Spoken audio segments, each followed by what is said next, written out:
আমাদের এই 2024 শিক্ষাবর্ষে মাধ্যমিক এবং উচ্চ মাধ্যমিকে যে সমস্ত ভাই বোনেরা পরীক্ষায় উত্তীর্ণ হয়েছে তাদের বিদ্যালয়ের পক্ষ থেকে শুভেচ্ছা জানানো হচ্ছে আগামী দিনের জন্য। মাধ্যমিক এবং উচ্চ মাধ্যমিক উত্তীর্ণ ছাত্রছাত্রীদের সংবর্ধনা জানালো সারদা বিদ্যা মন্দির। শনিবার শিলিগুড়ি শহর সংলগ্ন ফুলবাড়ির পুটিমারি এলাকায় অবস্থিত সারদা বিদ্যা মন্দিরে এই বছর মাধ্যমিক এবং উচ্চ মাধ্যমিকে উত্তীর্ণ ছাত্রছাত্রীদের হাতে স্মারক দিয়ে সম্মাননা জ্ঞাপন করেন স্কুল কর্তৃপক্ষ।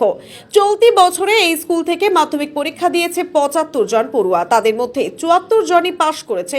এই স্কুলে ছেলেদের মধ্যে প্রথম হয়েছে ফুলবাড়ির রৌনক কর্মকার, তার প্রাপ্ত নম্বর 662, এবং মেয়েদের মধ্যে প্রথম হয়েছে সুপ্রিয়া বর্মন, তার প্রাপ্ত নম্বর 652।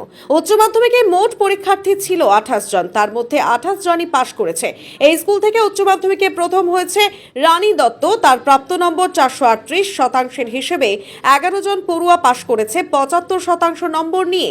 60 থেকে 74% নম্বর নিয়ে পাশ করেছে 15 জন এবং 2 জন পাশ করেছে 58.2% নম্বরে। এদিন সকল উত্তীর্ণদের হাতে স্মারক তুলে দেন স্কুল কর্তৃপক্ষ।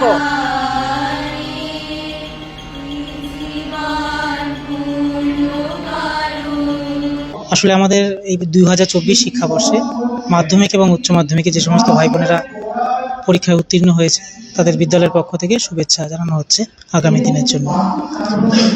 এখানে মাধ্যমিক আর উচ্চ মাধ্যমিক মিলিয়ে মোট কতজন পরীক্ষার্থী ছিল? আমাদের দুটো মাধ্যম চলে বিদ্যালয়ের, একটি বাংলা মাধ্যম এবং হিন্দি মাধ্যম। বাংলা মাধ্যম থেকে এবছর 61 জন পরীক্ষা দিয়েছিল এবং হিন্দি মাধ্যম থেকে পরীক্ষা দিয়েছিল 14 জন। এই 75 জনের মধ্যে থেকে 14 জন ভাই বোন পাশ করেছে এবং সর্বোচ্চ নম্বর পেয়েছে রৌনক কর্মকার 662 নম্বর। আর হিন্দি বিভাগ থেকে প্রথম হয়েছে লক্ষ্মী মণ্ডল। আর বাংলা মাধ্যমিক বোনেদের মধ্যে থেকে প্রথম হয়েছে আমাদের বোন সুপ্রিয়া বর্মন। এবং উচ্চ মাধ্যমিক বিভাগে 28 জন পরীক্ষার্থী পরীক্ষা দিয়েছে। 2 জন ভাই যারা 58.2% নম্বর পেয়েছে, বাকি সমস্ত ভাই বোনেরাই 60% ঊর্ধ্বে নম্বর পেয়েছে। এটা আমাদের কাছে খুবই আনন্দের বিষয়। 11 জন ভাই বোন যারা 75% উপরে ঊর্ধ্বে পেয়েছে, আর বাকি 15 জন ভাই বোন 60 থেকে 74%-এর মধ্যে আছে।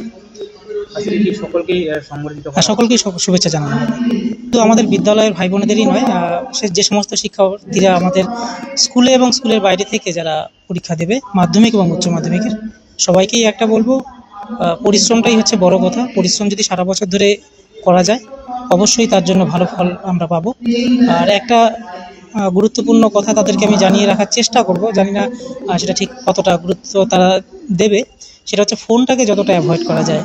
ফোন, যে সমস্ত ছাত্রছাত্রীরা ফোন থেকে দূরে থেকেছে, সোশ্যাল মিডিয়া থেকে দূরে থেকেছে, ফলাফল কিন্তু আমরা দেখেছি শুধুমাত্র আমাদের বিদ্যালয়ে নয়, আমাদের যে সমস্ত শিক্ষার্থী ভাই বোনেরা যারা বোর্ডে প্রথম থেকে 10ম স্থান অধিকার করেছে, সেটা মাধ্যমিক হোক বা উচ্চ মাধ্যমিক, সবাই কিন্তু একই কথা বারবার তারা বলে যাচ্ছেন যে ফোন থেকে দূরে থাকা যায়। আমরা প্রতি বছরই আমাদের ভাই বোনেদের এই বার্তাটাই দেওয়ার চেষ্টা করি যে ফোন এবং সোশ্যাল মিডিয়া থেকে দূরে থেকে নিজের মধ্যে যে ক্রিয়েটিভ ভাবনাগুলো রয়েছে সেগুলোকে বেরিয়ে করে আনার চেষ্টা করতে হবে। পরিশ্রমটাই জীবনের মূল কথা। পরিশ্রম করে যাবে, অবশ্যই তার জন্য ভালো ফল আশা করবে।